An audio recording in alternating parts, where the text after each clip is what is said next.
Buraya kendi ikiz kardeşimle geldim. Bir yıla yakın buradayız. Annemle babamın desteğiyle 10. sıra kadar geldim. İnşallah hafızımı tamamlayayım. Okula gidip belgemi alacağım.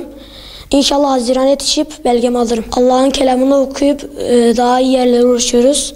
Dışarıdaki çocukların şansı daha küçük yani. Bizim şansımız daha büyük bence. Biz ona inanıyoruz.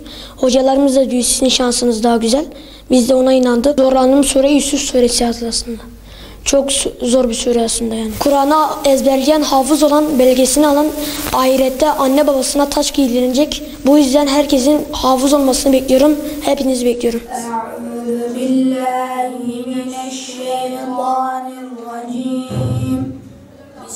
Bismillahirrahmanirrahim.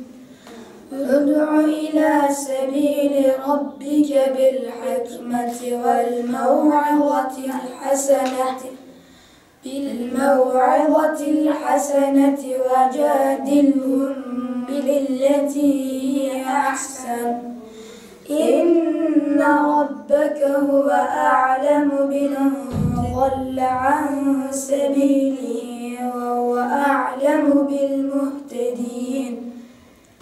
وَإِنْ عَاقَبْتُمْ فَعَاقِبُوا بِمِثْلِ مَا عُوقِبْتُمْ بِهِ وَلَئِنْ صَبَرْتُمْ لَهُوَ خَيْرٌ لِلصَّابِرِينَ. Buraya annem babamın desteğiyle geldim ve 11. tur bitecek. Ya 14 ya da 13'te olacağım. Burada çok güzel bir ortam var. Arkadaşlarımızla çok eğleniyoruz. Sayfalarda yani zorlandığımız oluyor, zorlanmadığımız oluyor. Ama çok güzel bir ortam burası. Yatılı kalıyoruz. Eve gidenler de oluyor. Ama yatılı kalmak daha iyi. Sabah etütlerine kalkıyoruz. Sabah etütüne saat 5'te kalkıp ondan sonra 6.30'da 6'da yemek yiyoruz. Ondan sonra namaz kılıyoruz. Ondan sonra sabahleyin de hocalarımız geliyor. Derse başlıyoruz. Sizin en hayırlınız Kur'an'ı öğrenen ve öğretendir diye buyurur. Biz de buna layık olmaya çalışıyoruz. يَوْمَ تَأْتِي كُلُّ نَفْسٍ تُجَادِلُ عَنْ نَفْسِهَا وَتُوَفَّى كُلُّ نَفْسٍ مَا عَمِلَتْ وَهُمْ لَا يُظْلَمُونَ. 12 yaşındayım. 7. sınıfa gidiyorum. Yani hafızlık güzel bir şey. Kardeşimle beraber biz burada hafızlık eğitimi alıyoruz. Peygamber Efendimiz sizin en hayırlınız Kur'an'ı öğrenen ve öğretendir. Bizler de İnşallah gelecek nesillerde Kur'an'ı öğreteceğiz. وَضَرَبَ اللّٰهُ مَثَلًا قَرْيَةً كَانَتْ آمِنَةً مُطْمَئِنَّةً يَأْتِيهَا رِزْقُهَا رَغَدًا من كل مكان فكفرت بأنعم الله فذاقها الله لباس الجوع والخوف بما كانوا يصنعون. Biz bu yurda hafızlık yapmak için ve Allah'ın rızasını kazanabilmek için geldik. Peygamber Efendimiz de sizin en hayırlınız Kur'an'ı öğrenen ve öğretendir diye buyurmuş. Ve ailemizden 40 kişiye şefaatçi olabilmek için bunu yaptık. Yani zor bir şey değil, kolay, herkes yapabilir. Ben böyle düşünüyorum. Euzu billahi mineşşeytanirracim. Bismillahirrahmanirrahim. Ve's-saffati saffa, fe'z-zâcirâti zecrâ, fe't-tâliyâti zikrâ.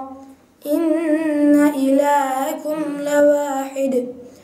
رب السماوات والأرض وما بينهما ورب المشارق إنا زينا السماء الدنيا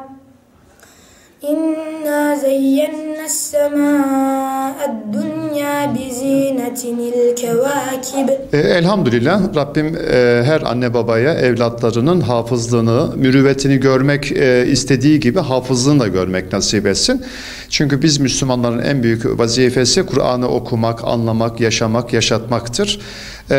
Bu çerçevede biz de evlatlarımızı hafızlığa gönderdik. Hamdolsun ikizlerimiz de başladılar. Şu anda Kur'an-ı Kerim'i 13-14. tura kadar geldiler. Haziran ayında da nasip olursa sınava girdirip çocuklarımızın başına tacı giydireceğiz. Hafızını itmam etmiş olacağız inşallah.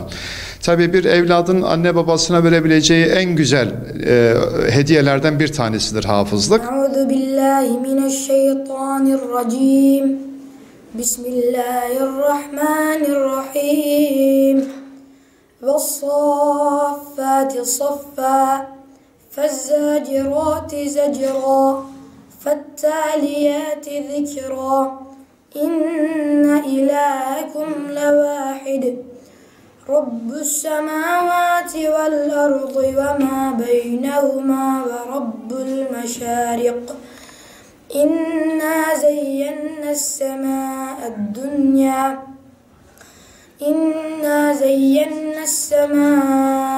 dünya bizinetinil kevâkib.